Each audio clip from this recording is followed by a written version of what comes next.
नागपूरमध्ये बाजारगावजवळ solar explosive कंपनीत स्फोट, एका कामगाराचा मृत्यू, 17 जखमी. प्लांटच्या इमारतीचे तुकडे अनेक मीटर दूरपर्यंत उडाले.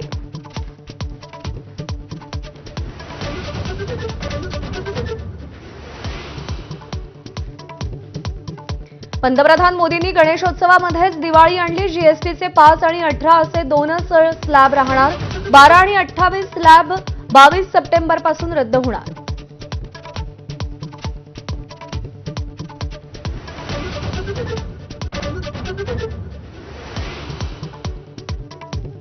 पान मसाला, तंबाखू, कोल्ड्रिंक्स महाग झाला. 28 ऐवजी तब्बल 40% जीएसटी लागणार.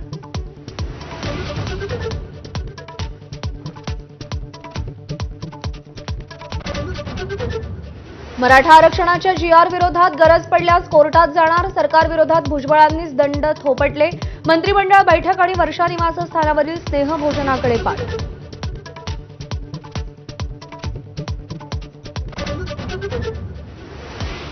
सिंधुदुर्गात भाजपचे निर्णय नारायण राणे घेतात. जिल्हाध्यक्षांच्या पुत्राला किंमत देत नाहीत. कुडाळ नगरपंचायतीमधील 6 नगरसेवकांच्या निलंबनावर निलेश राणेंची प्रतिक्रिया.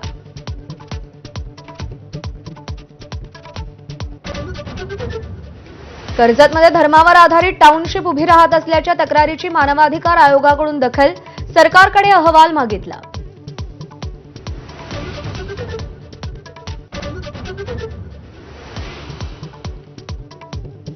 पंतप्रधान नरेंद्र मोदी अखेर हिंसाचारात होरपळून निघालेल्या मणिपूरला जाण्याची शक्यता. 13 सप्टेंबरला दौरा होऊ शकतो. मिझोरामसोबत मणिपूरलाही भेट देण्याचा अंदाज.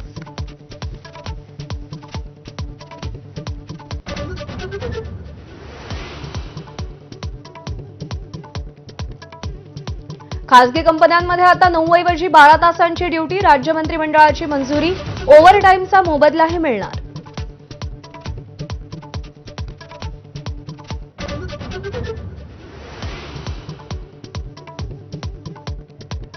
राज्यातल्या धरणांमधला सरासरी पाणीसाठा 85%.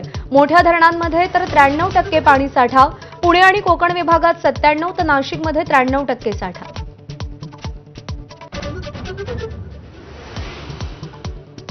नंदुरबारमध्ये रात्रभरापासून सुरू असलेल्या रिमझिम पावसाचा जोर वाढला. नद्या नाल्यांच्या पाणी पातळीत वाढ होण्याची शक्यता. आज आणि उद्यासाठी ऑरेंज अलर्ट. भारतानं रशियाकडून तेल खरेदी सुरूच ठेवली तर आणखी टॅरिफ लावण्याची डोनाल्ड ट्रम्प यांची धमकी. नुसती टॅरिफ वाढ नाही तर निर्बंध सुद्धा लावण्याचा इशारा.